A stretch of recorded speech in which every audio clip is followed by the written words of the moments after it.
When it comes to the fight against insurance companies, large corporations, and the healthcare industry, injured victims are always the underdog. But that doesn't worry us. At Messa & Associates, we're an injury law firm from Philadelphia, and we come to fight. Our clients know that they've got representation with a chip on its shoulder, and it's the same chip that makes Philly the toughest city in the country. Call 215-568-3500 or visit us online at messalaw.com. Messa & Associates, the toughest injury firm in Philadelphia.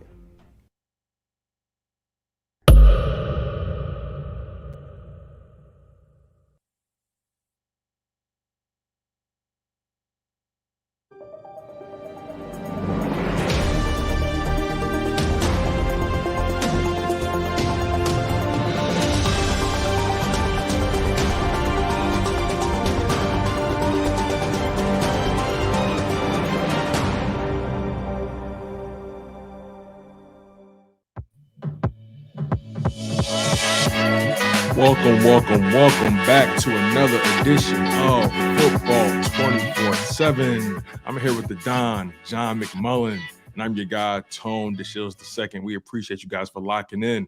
Man, it's Super Bowl week. We're here, you guys. We're here.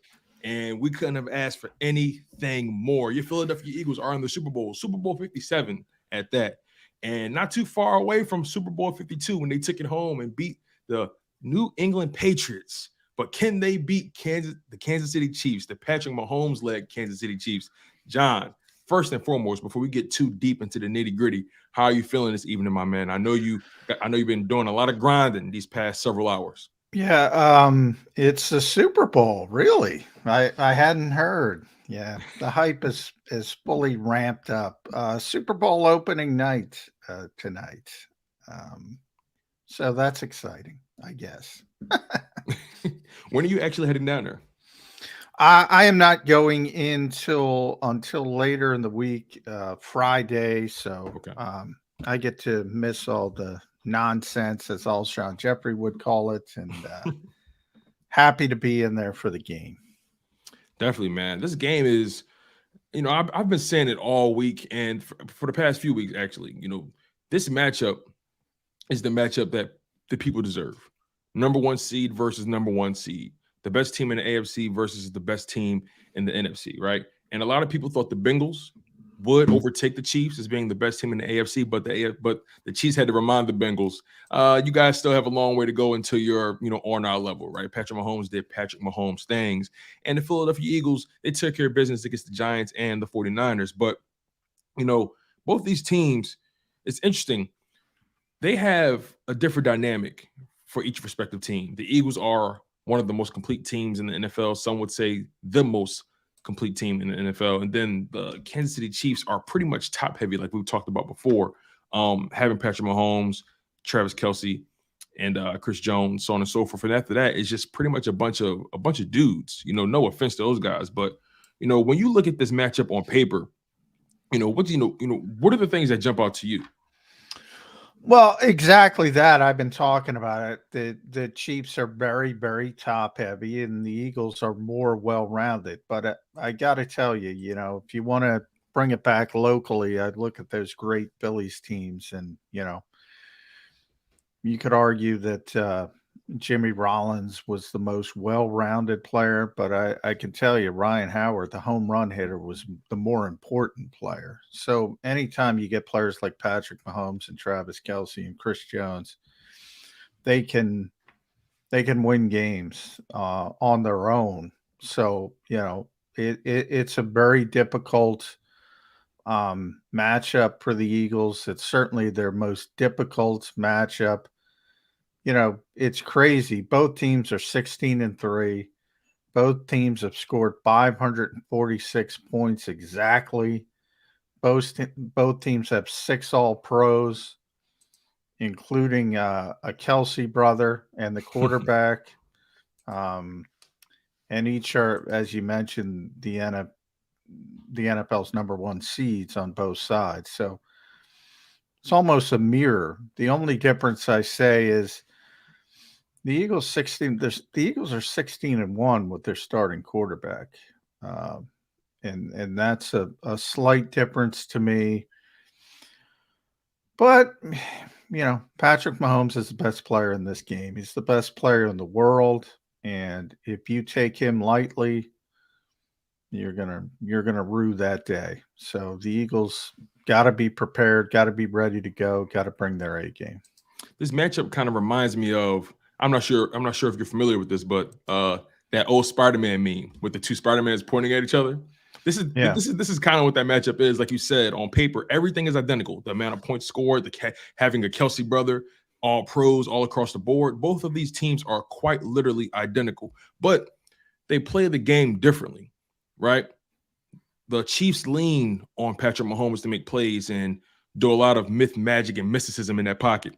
And the Eagles, on the other hand, they have so many other ways to beat you. They can beat you with the defense, the pass rush. The DBs can have a great day and score on you. They have the running game. Jalen Hurts can beat you with his arm now. They have so many different ways that they can beat you. And both of these guys, Patrick Mahomes and Jalen Hurts, they were MVP candidates, right? It's how often do these kind of matchups even come about, especially in the Super Bowl? Yeah, not very often. Usually you have an upset somewhere along the way, and it's not as evenly matched. So it is rare. Maybe you're going to start to see it a little bit more because, the NFL once had two bye teams, before they expanded the playoffs to 7 teams. Now that it's only 1, it's become an even bigger advantage for that number 1 seed. Now, didn't work out that way last year, though. But I think moving forward, I think that is such a huge advantage. I think you're going to see it more and more. That's one of those probably unintended consequences that the NFL might kind of be upset about a couple years down the line if things get too predictable. But hey, we are where we are, and it's no surprise we are where we are, and we'll see. I mean, that's the beauty. They get to play on the field, but it's an interesting matchup for a number of different reasons, and it probably starts. There's so many narratives. There's so many obvious narratives with, the Kelsey brothers, Andy Reid, Nick Sirianni. Andy, being here, Nick being there, crossing paths like ships in the night, Andy coming in as Nick's leaving. So many different things. And the mirrored image of number 1 seed, same points, same record. Yeah, that never happens. So that part of it never happens. And but you're right. They went about it in different ways. Patrick Mahomes. Think about losing Tyreek Hill. And by the way, it's not like Tyreek Hill had a bad year in Miami. Still arguably the most dynamic receiver in football. And he throws for 5,250 yards, a career high. 41 touchdowns, which wasn't a career high, but that's only because his career high is 50. 105 passer rating. I mean, this guy has never, since he's taken over as the starter, he has never won less than 11 games.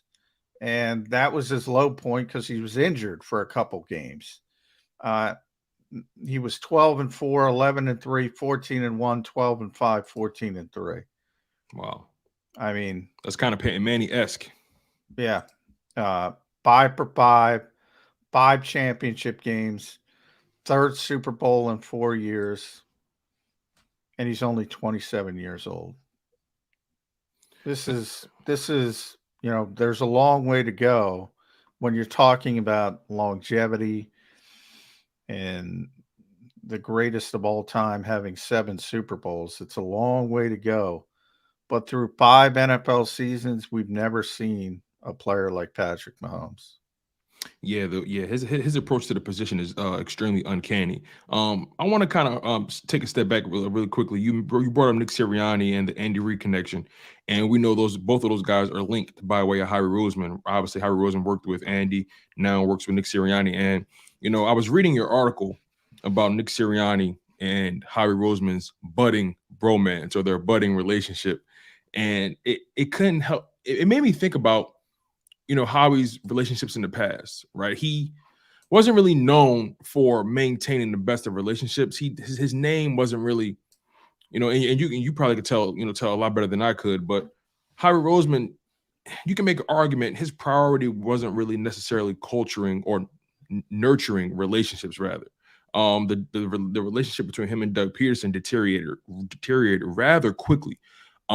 All because they had a difference of opinion on how the team should be ran going forward, in terms of roster construction, staffing, and so on and so forth. But Nick Sirianni, when he came in, he's been very intentional about establishing relationship more than anything, and clearly it's had an effect on Harry Roseman. It's had an effect on his decision making. It's had an effect on just the way he's moved throughout this organization. I mean, you could probably tell a lot more than me, but what's been your thoughts on Harry Roseman and Nick Sirianni's relationship?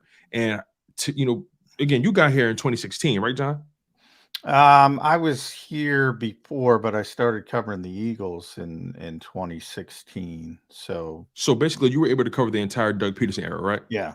Yeah. So like, what differences do you see in Harry Roseman when you compare his relationship to Doug Peterson and Nick Sirianni today? Nick forces you to engage with him, and I don't know how I feel about that.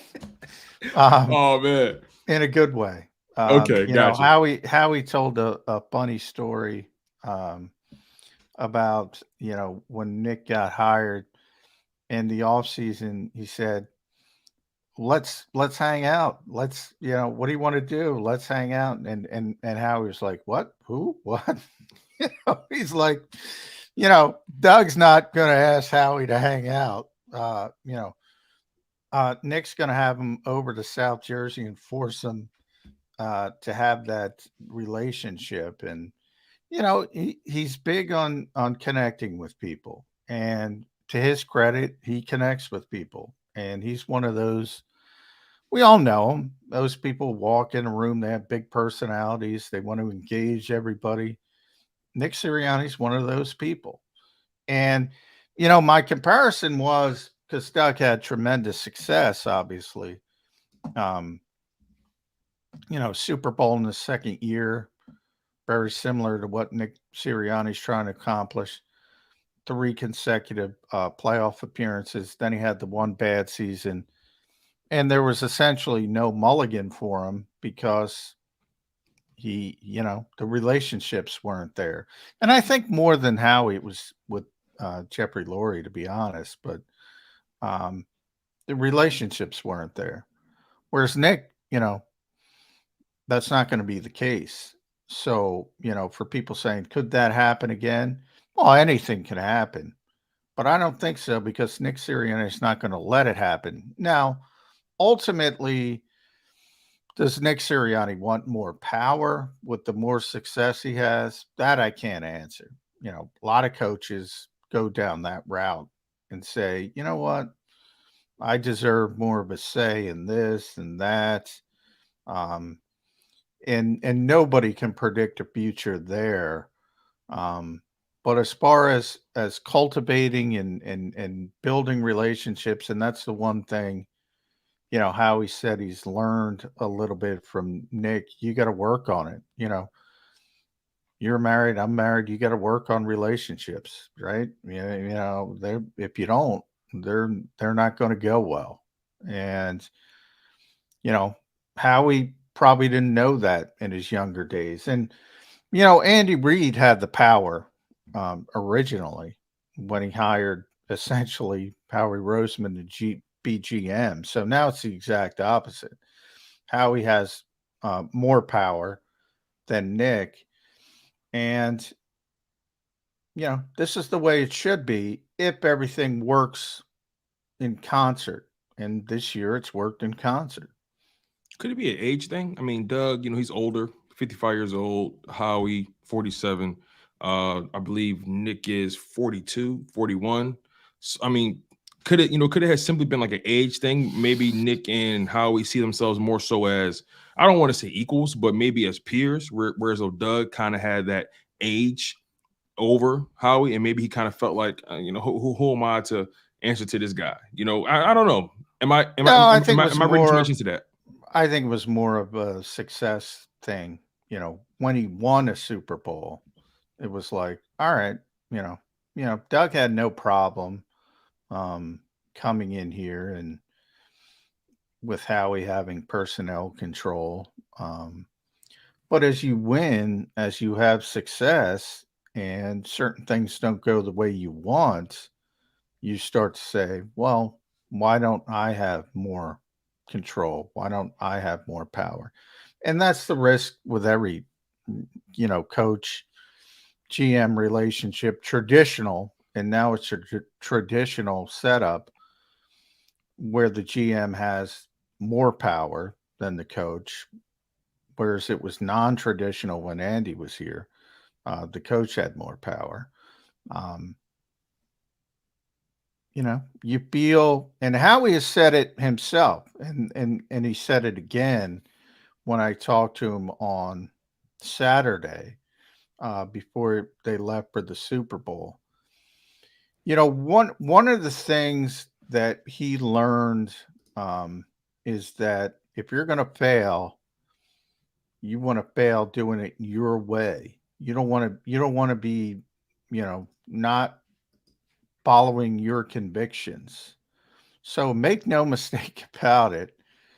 Howie Roseman is in charge of this organization more so than ever before. Andy Weidel left, Ian Cunningham left, Brandon Brown left, the personnel people. He gave out the assistant GM tags to Alec Hallaby, who's an analytics guy, and Joe Lombardi, who's sort of a football ops guy, not personnel people, because he wants, he's making the decisions when it comes to personnel. Nick Sirianni is a young coach. That's where it meshes. Nick Sirianni had no power, had no hand, so to speak, to request that. If he wins the Super Bowl, guess what? Then he's got a case to build. Will he build that case? Says no, but Doug said no. People change. Things change. That's true. That's true. And, I can't help but think about, obviously, Nick Sirianni and Howie's relationship, again, a budding bromance. And is it fair to say that relationship kind of lent a hand to the construction of this roster and maybe the latitude that Jalen Hurts was given? Because we all know, throughout the offseason, Howie was definitely looking to upgrade. We know he had his best with the 2 first-round picks. We know he was looking into Russell Wilson, Deshaun Watson. We're not going to pretend like this wasn't the case. I know a lot of fans like to do that. Some people like to do that. I know some fans like to do that, but the reality is Howie Roseman is always looking to upgrade. But the way Nick Sirianni approaches his relationship building, not just with Howie, but also with the players, is it fair to say that maybe Sirianni was that bridge between Jalen and Howie and kind of gave Jalen that latitude to really grow? And I don't know, maybe Nick Sirianni helped Howie have more faith in Jalen, throughout this entire growing process. What's your thoughts on that? Who had more faith in Jalen? That's a tough one. I don't know if either was because sold. Jalen's not a Nick guy, by the way. He's not a Sirianni guy at all. He owes him nothing. No, he didn't. And Nick has been honest about it. He said sometimes you don't realize what you have until you have it. Because Nick wants to play 11 personnel. That's what Nick is as a coach. He wants Phillip Rivers. He wants, quick decisions, throwing the football all over the place. I shouldn't say that's what he wants. That's what he wanted when he got here. Everybody's got, as a coach, they have their, sort of the way they want the team to look in their minds. And the good coaches are able to adjust and be malleable and build to what they do have. And that's where Nick deserves a ton of credit. But no, I'm not going to sit here and lie to people and say, Nick Sirianni knew Jalen. Nobody in this organization knew about Jalen Hurts. Jalen Hurts was, they thought he was a good player. I do think it's unfair. I say all the time, look, fans who don't want to believe the reality of the Eagles were trying to convince Russell Wilson and Deshaun Watson, I'm through fighting against those people. They can believe what they want. The Eagles did try to convince those two players multiple times to reconsider Philadelphia. And by the way, that doesn't mean they could have gotten a deal done. There's no way I think Philadelphia offers the same contract to Deshaun Watson that Cleveland ultimately did. So yeah, I mean, he didn't go to Cleveland for the sunsets, right? Yeah. So ultimately, even if he would have considered Philadelphia, doesn't mean he would have been here. But they wanted to explore those avenues. But one thing that people don't realize is, the Eagles liked Jalen Hurts by that point. They were looking for a home run in their minds, and they felt Russell Wilson and Deshaun Watson were home runs. Now, people can scoff at that now because Russell had a bad season in Denver, and we'll see how he rebounds under Sean Payton. Deshaun Watson, obviously not playing for 2 years, struggled. We'll see how he rebounds as well. But they like Jalen enough to say no to Justin Fields. They like Jalen enough to say no to Kenny Pickett.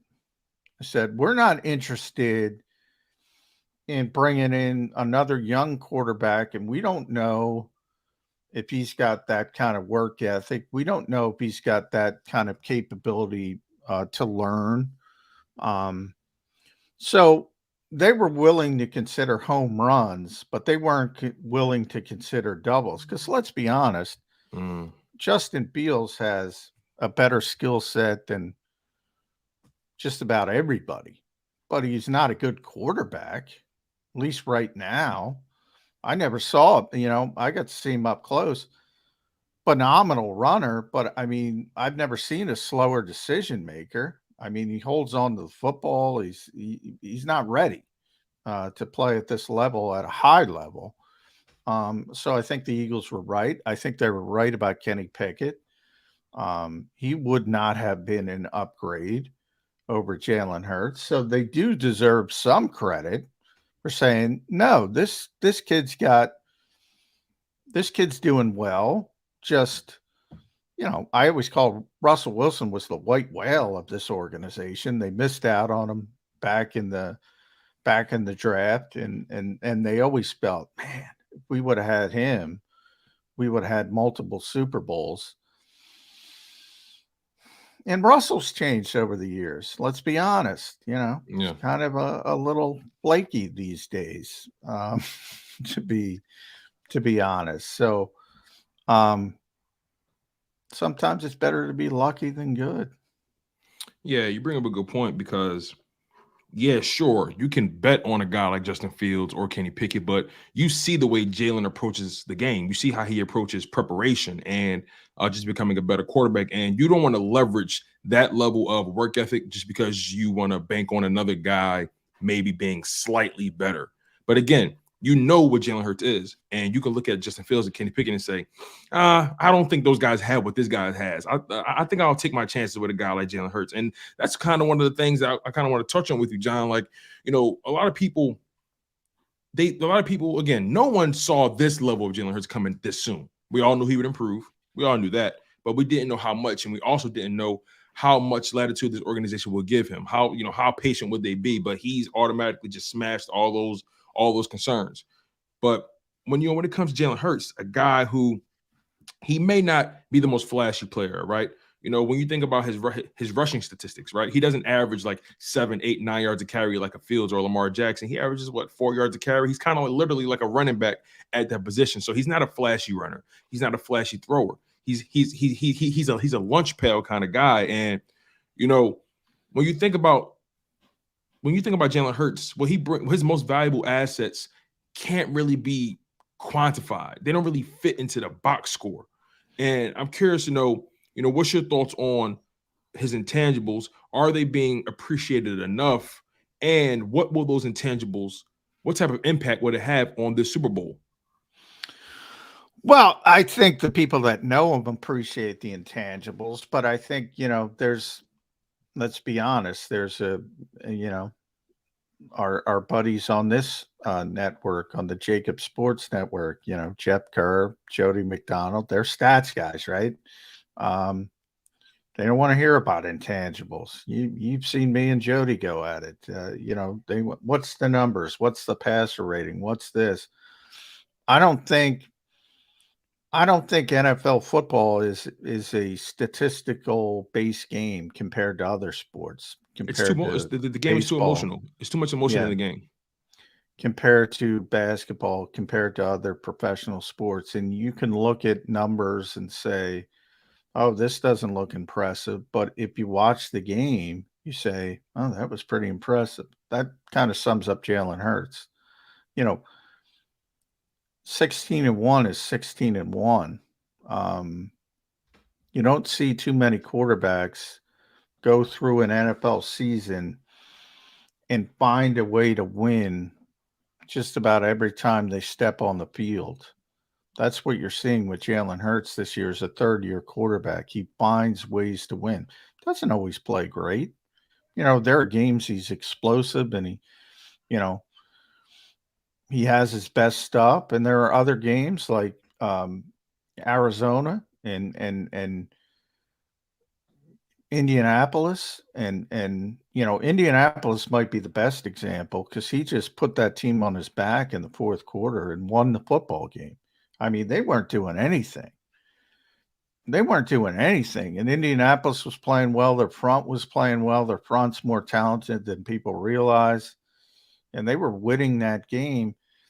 And all of a sudden it was like, it's time. And he just put the team on his back and got him over the hump. And there's something to say for someone who realizes, when do I have to put my foot down and press the gas and put the pedal to the metal? When do I have to rear back? When do I have to do this? When do I have to carry the team? When do I have to let my playmakers do it? Decision making, taking care of the football. All of these things Jalen Hurts has done at an elite level. Has there been a quarterback in Philadelphia that you could think of in recent history that has had a feel for the game like he does? No, there hasn't. I mean, he's like, for old school NBA fans, he's like Mo Cheeks. It's like the mistakes are so rare. It's almost, when you see one, you start going, oh, what the heck is that? Because he just makes the right decisions pretty consistently. But I was talking in the draft when we talk about the Eagles' philosophy, and people get upset when they take Cam Jurgens over Nakobe Dean. People like sexy, and what's sexy? Skill position players. But what's sexy amongst skill position players? I just talked about Patrick Mahomes, 5,250 yards. That's sexy,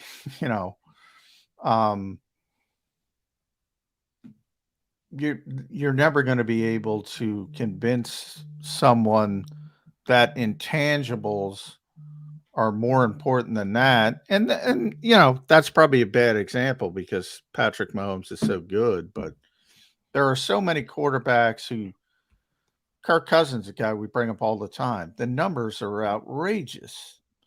Jalen Hurts is better than Kirk Cousins. Not going to throw for 4,000 yards every year, but he's going to win more games. He's going to find a way to win more games. Intangibles are tough to explain to people. I talked about Jordan Davis. You know, you're here all the time, Tone. I was worried about that draft pick. Why? Because he wasn't going to put up numbers. And I'm already getting that feedback. Oh, he didn't do this. He didn't do that. I talked to Jonathan Gannon so much. That position is so important for his defense. So whether it was Jordan Davis before the high ankle sprain or Linval Joseph after the high ankle sprain, the numbers aren't there, but it's so important for what they do defensively to have a big nose tackle for those 5-man fronts. They didn't have one last year. They have one this year. They don't play a lot. They don't put up numbers. People don't realize it, but it opens up things for everybody else. And ever since the day Linval Joseph got here, check out Hassan Reddick's numbers, sack numbers.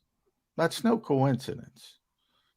You guys are locked in on Football 24/7 with John McMullen. I'm your guy, Tone DeShos II. We're going to take our first break of the hour. You guys, we appreciate you so much for locking in on the content. We are on the road to Glendale. The Eagles are in the Super Bowl facing off against Patrick Mahomes and the Kansas City Chiefs, man. So many storylines, so many narratives. I can't wait. I'm over the moon about this game, and I'm just super eager to hear more of what John has to say. John, in the next segment, I want to pick your brain about some numbers, even though you and I are not really the numbers guys. I kind of want to throw some numbers at you to get a feel for how you feel about it, because I think these numbers are going to have a direct influence on this game.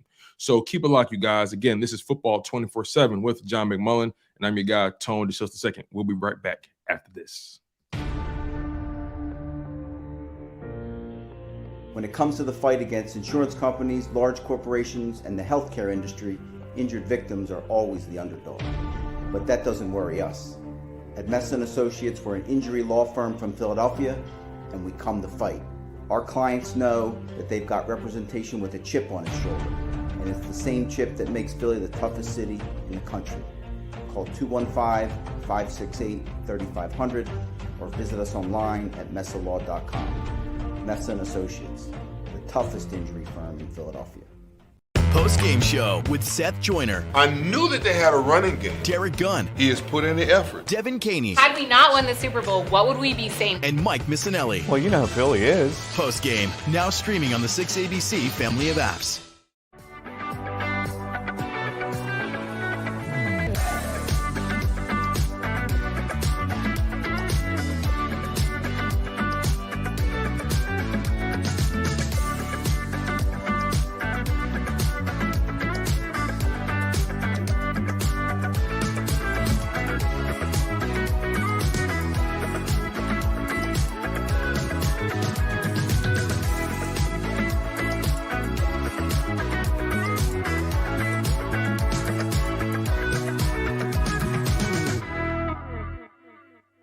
Why do millions of people every year from around the world visit Philly's Rocky statue?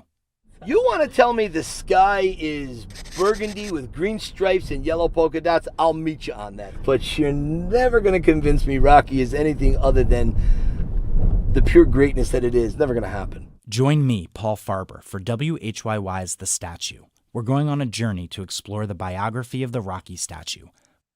Find us wherever you get your podcasts.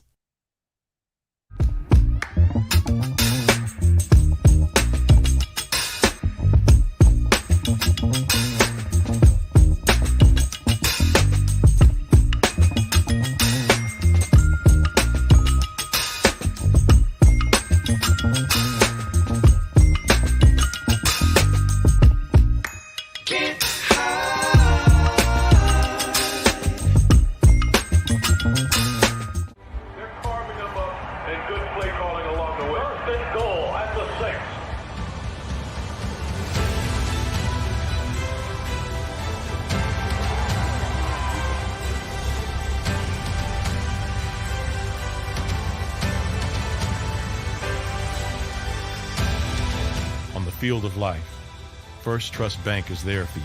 Champions on 3. 1, 2, 3. Because Philadelphia dreams deserve a Philadelphia bank.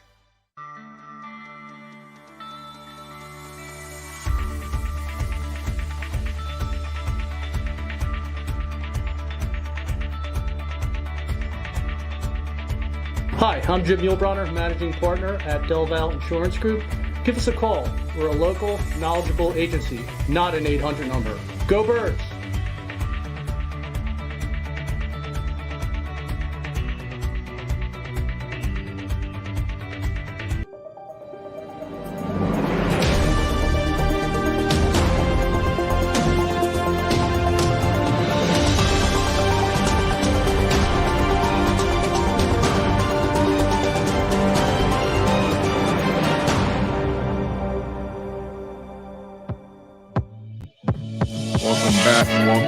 Welcome back to Football 24/7 with John McMullen. I'm your guy, Tone DeShields II. Man, you know, I lean a lot on John McMullen. He's one of the most insightful guys in this game when it comes to just dissecting the Eagles. His approach to it is very unbiased, if you ask me. And I don't know if people understand that about you, John. I feel like people want you to say one thing, and when in reality you're seeing a completely different thing. It seems like some people are afraid of the reality, especially when you say it, John. I don't know what it is. I don't know. I think, you know, I'm older, obviously, so I came up in a different era of journalism where objectivity was more important. You know, I'm not an Eagles fan. I don't pretend to be an Eagles fan. I think most of the reporters who cover the Eagles in a credible fashion are not fans of the team. I just think it's difficult to be a fan of a team and be honest about that team. I just think, you know, your bias seeps in. So, John, you're kind of exposing me here.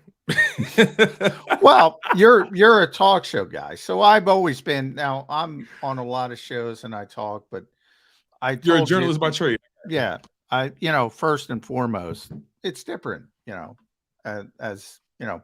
But if you're going to cover a team on a daily basis, you got to be fair, you got to be objective, and you can't cheerlead, so to speak, which creates problems because, you know, I think a lot of younger fans have grown up with, you know, and they only want to hear positive news. And what, you know, when I know I'm doing my job well, I get all the, oh, you hate the Eagles from some people. And then I get it from people like in Dallas or, you know, Kansas City, because it's pretty clear who I'm going to pick in this game. And they'll say, oh, you're just a homer for the Eagles. You know, so you're doing something right. I mean, this team is good. They're good. There's nothing I can do to tear this team down. They're good. If they weren't good, I'd tell you. And when they haven't been good, I've told you. But this team right now is the best team in football. And I think it carries a little bit more weight from people that are objective than people who aren't and always say, no matter what, oh, the Eagles are going to win. The Eagles are this. The Eagles have the best this. They're the best at everything. That's not true, but they're very good this year. It's funny you say that. You know, I want to get into some numbers, some stats that really displays how good the Philadelphia Eagles have been. And, you know, this is also going to lean more so into why the Kansas City Chiefs have been so good as well, right?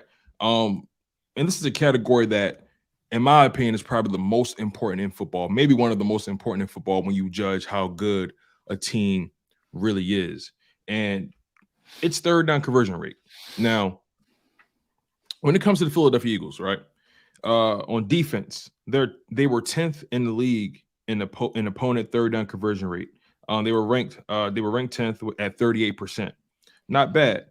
And the last three games, they were ranked 4th in the NFL in opponent third down conversion rate with 31%. So they have improved on third down. Now, some may say that San Francisco game was a bit of an outlier because of the circumstances. Obviously, they lost the quarterback. They had Christian McCaffrey playing quarterback, so that kind of. Yeah, I'm one of those people. Yeah, I know, and that's why you're not a numbers guy. You add the context, but it's all going to make sense once I finish wrapping it up and putting a bow on it for you.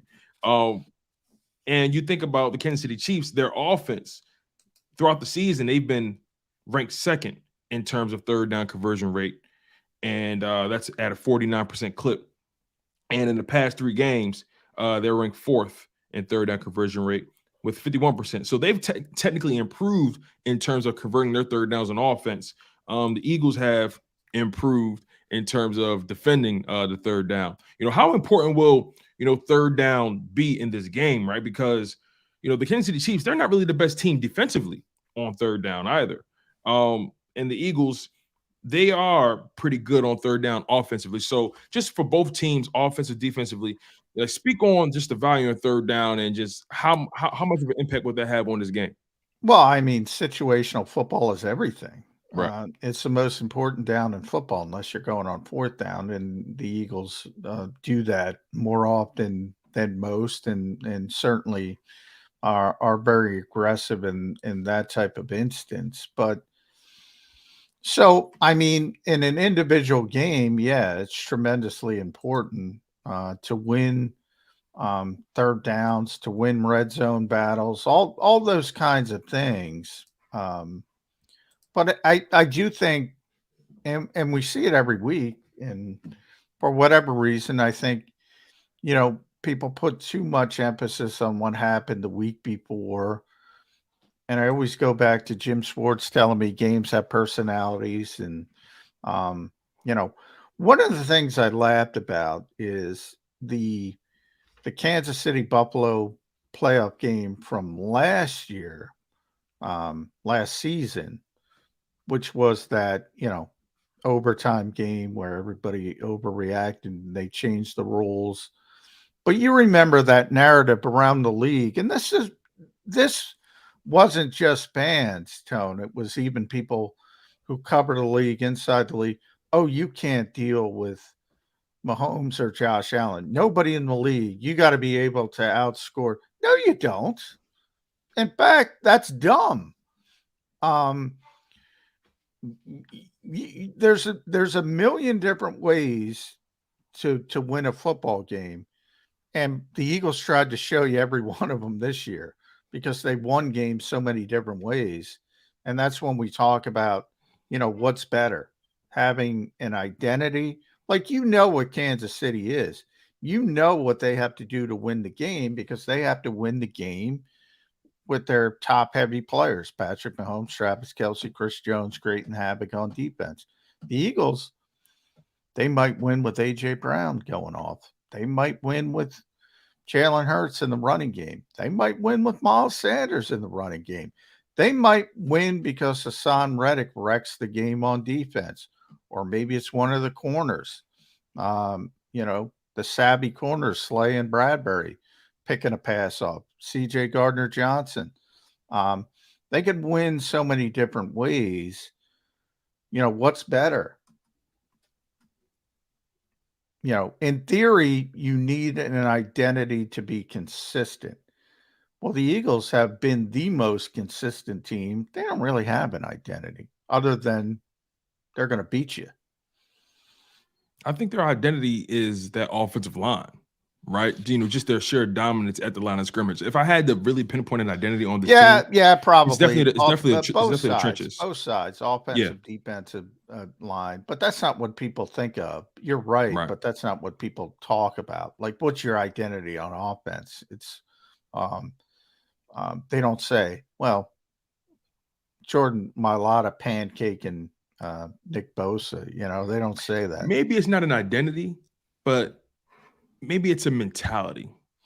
Oh, it definitely is. It definitely is. I mean, I've talked about that offensive line constantly. The Giants upset Minnesota, and everybody's like, wow, Dexter Lawrence. Did you see Dexter Lawrence in that game?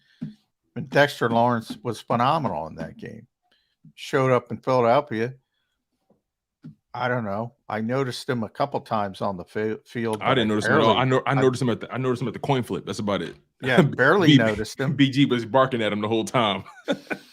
Nick Bosa is going to be the defensive player of the year, and deservedly so. Sorry, Eagles fans, because it's a regular season award, and he had the best regular season. And you said, wow, Nick Bosa against an injured Lane Johnson, that might be a problem. Not a problem at all. And here we are this week with Kansas City leading up to the Super Bowl. Chris Jones, has been dominating in the playoffs. And you say, ooh, how are you going to deal with Chris Jones? Well, history is it passed its prologue. They're going to have no problem with Chris Jones because they have the best offensive line in football. And the defensive line as well. People are going to, this is Philadelphia, right? What are people going to say, Tone? Oh, you got to blitz. You got to blitz. You got to be aggressive. I've been telling people all week, put that in the pocket. You can start that week 1 of next year. You got plenty of time to do that. The last thing you want to do against Patrick Mahomes is blitz. You got 70 sacks in the regular season. I think we're up to 78 now in the postseason with the Eagles. Do what you do. Don't change your philosophy and dominate on the offensive and defensive lines. And we'll see how it shakes out. But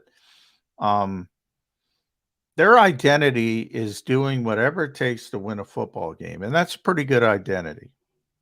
So in a game like this, Super Bowl 57, with both teams having starkly different approaches to winning a football game, and we've already established with the Philadelphia Eagles, their identity is do what it takes, right? But they don't really have a concrete identity like we've said, but we know it's really a mentality with this team. And we know obviously with the Chiefs, their identity is Patrick Mahomes or bust. So in a game like this, what's more valuable? What will be the last man standing? What will be the last thing standing? Identity or mentality? What's more valuable in a game like this? Identity or mentality? Look, it's never a bad thing to have the best player. Never a bad thing to have the best player. So, if whatever comp you want to make, starting pitcher in baseball, if you got an ace who's going to go 9 innings and give up 1 hit, you're going to be in good shape. If you got Michael Jordan or LeBron James out there and they have a good game, you're going to be in really, really good shape. If Patrick Mahomes shows up and plays at his top tier level, you're going to be in pretty good shape. You're always going to be in pretty good shape. I used to say the same thing about Aaron Rodgers. You probably heard me call Green Bay the most spoiled fan base in America for many years because they had over a quarter century, 30 years of Hall of Fame quarterback play, unabated. That's spoiled. At their height, they thought they were going to win every game because they had the best quarterback every single game. That's where Kansas City is right now. I just went down the numbers with you. Wins and losses, championship games, Super Bowl appearances. They think they're going to win every game because they have the best player at the most important position. They should think that way. Doesn't mean you win every game, though. If you did, Aaron Rodgers would have 10 rings. He doesn't. He's got 1. There's more ways to win a football game. And that goes back to, why I value, Jalen Hurts so much at the quarterback position because, again, I'm a narrative guy, I'm a storyline guy. That's the kind of things I lean on in this thing. I don't get too deep into the X and O's. I lean on other guys for that. But, a guy like Jalen Hurts, his approach to the quarterback position, especially this season, obviously he's made jumps in completion percentage. He's made jumps in deep ball accuracy and all the different metrics that you want to grade a quarterback in. He's made jumps in those categories, right? But his mindset, the way he approaches his press conferences, the way he approaches his teammates, he's kind of like the young OG out there, right? He's like the young veteran. You forget the kid's 24. Yeah, he doesn't act like he's 24 at all. Even his music taste isn't the age, isn't 24-year-old. No, it isn't. Anita Baker and so forth. Yeah, he's an old soul. I've called him that, a lot. Yeah, he's weird almost. I mean,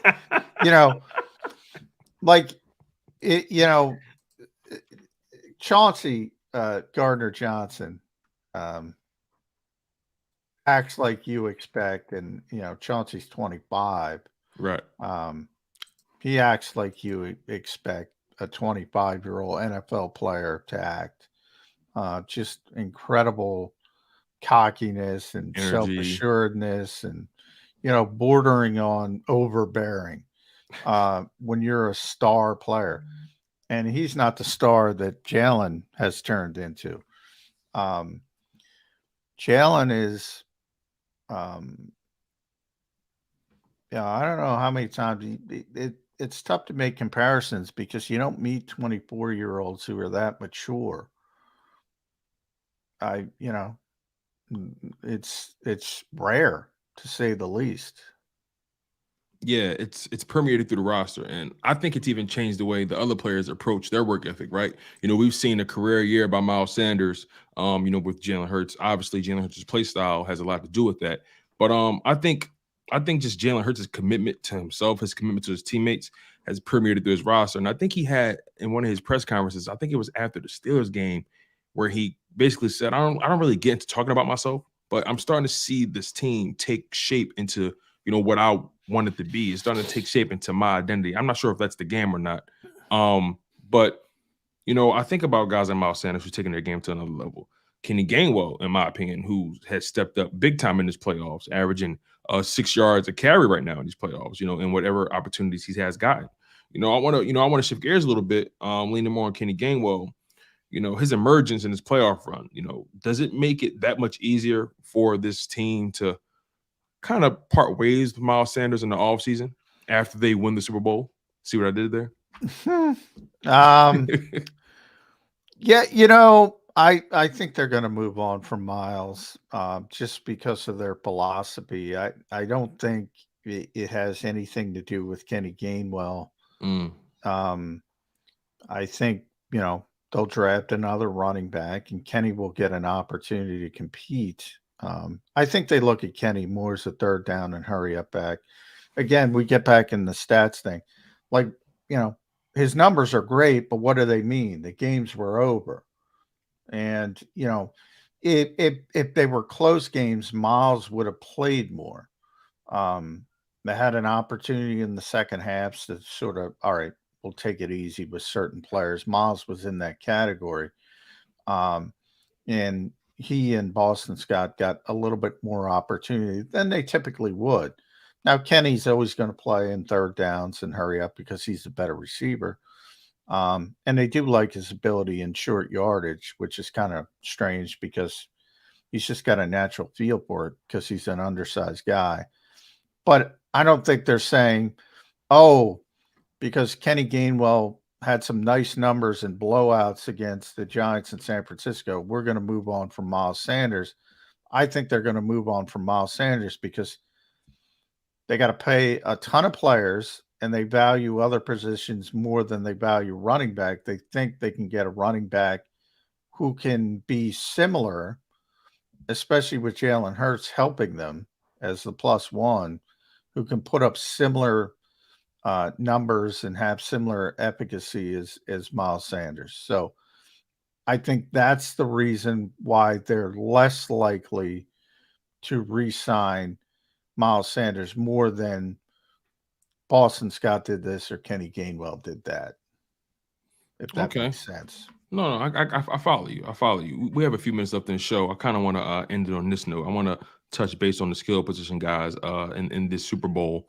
AJ Brown, Devontae Smith. I mean, they're going to be going up against two rookies, Trent McDuffie and L'Jarius Sneed, if I'm not mistaken. I know Trent McDuffie's the rookie. I'm not sure if Sneed is or not. I just want to make sure, but I know he's a young guy. But yeah, he's AJ banged Brown, up too. Sneed is banged up, but right with he's going with to a play. concussion, right? Yeah, I I think he'll think be he's ready. dealing with a knee injury as well. But yeah, Oh, okay. he had a concussion. He has a knee injury as well, but he's their best corner. He was like a 3rd or 4th round pick. And Trent was drafted, I think, in the 1st round. Yeah, no, Trent, I'm sorry. Karlaftis was 1st, then Trent was 2nd, right? McDuffie. Yeah, and Karlaftis is a big part of their defensive line, but he hasn't played that well, to be honest. Sneed's their best corner. He's in his 3rd year, maybe, somewhere in that range. But he is a young player. Did have a good season. Very long corner, but can AJ and Devontae exploit those guys and their inexperience? Oh, sure. I mean, that's arguably the best receiver tandem in the NFL this season. AJ Brown and Devontae Smith. Now, AJ hasn't been healthy. So I think, a lot of people say, just like Sneed's banged up, AJ's been banged up. Okay. Jalen's banged up. Jalen Hurts is banged up. Everyone's banged up. Exactly. So, they haven't been working at an optimum level when it comes to the passing game. But again, it works both ways. When I talk about, I didn't learn much about those 2 playoff games other than I already knew the Eagles were a really good team. I didn't learn much from the numbers because they're blowouts. Are they not throwing the ball because they're winning 38-7 and 31-7? Or are they not throwing the ball because Jalen's shoulder's banged up, AJ's hip is banged up? What are the reasons? Probably a little bit of both. Part blowout, part they're banged up, and they're trying to protect him a little bit because AJ Brown doesn't need traffic when you're up 38-7, when you're up 31-7. You don't need it. Just get out with everybody as healthy as possible. Final question before we close the show. Knowing that you're going up against a young secondary, is it hard for Nick Sirianni and Shane Steichen as play callers to not become overeager to try to exploit those guys and lean too much on the passing game? Now, one thing I love about Shane Steichen, he is just going to do what you allow him to do. And Green Bay is probably the best example of this. He went into that game thinking he was going to throw the ball a little bit, and they just they couldn't stop the run. They wouldn't adjust and add an extra body. And he was surprised, to be honest. And he said, all right, you're not going to do it. I'm going to keep running it down your throat. But by and large, the philosophy is, and most teams, the Eagles are no different than most teams. It's a little bit different from the old school mentality. It's you pass to get the lead, and then you run to win the game. And that's generally the Eagles' philosophy. It kind of boils down to that. And that's why you see them pass the ball early, and then they run it late when they have the big leads. And depending on what the narrative is for a certain people, they'll say, oh, they ran it this many times. Again, context. Why'd they run it this many times? Oh, they were up 38-7. Jody always asks me, what's the run-pass ratio going to be? Tell me the score in the 4th quarter. I'll tell you exactly what the run-pass ratio is going to be. I truly admire how consistent you are, John. I know it's hard to be that consistent these days, man. Because it's not hard to be consistent. It's not hard at all because it's true. Tell me what the score is in the 4th quarter, and that's how the run-pass ratio shakes out. Well, hopefully the score is in the Eagles' favor heading into the 4th quarter of Super Bowl 57. And you guys, we appreciate you for continuing to stay engaged on JAKIB Sports. We're giving you guys an entire full slate of content all throughout the week. It's Super Bowl week, you guys. The Philadelphia Eagles, your Philadelphia Eagles are facing off against the Kansas City Chiefs. This is the matchup you guys deserve. We waited a long time for this. 2 Super Bowls in 5 years. Hey, listen, man, if they bring it home, oh man, Broad Street is going to be on fire. But make sure you guys make it home safely. We got to put the right energy into the universe, okay? So, man, John, I appreciate you as always, my man. You do great work. I consider you to be one of the most plugged in, one of the best guys covering the Philadelphia Eagles, man. And, you know, I do not take our budding bromance for granted. So you guys have been locked in. Gotta work at it. Exactly. You guys have been locked in on Football 24/7 with John McMullen. I'm your guy, Tone DeShos II. We'll see you guys tomorrow, first thing in the morning. Take care.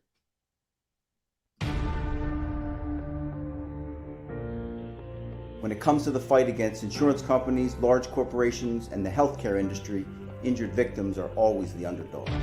But that doesn't worry us. At Messon Associates, we're an injury law firm from Philadelphia, and we come to fight. Our clients know that they've got representation with a chip on its shoulder, and it's the same chip that makes Philly the toughest city in the country. Call 215-568-3500 or visit us online at messalaw.com. Messon Associates, the toughest injury firm in Philadelphia.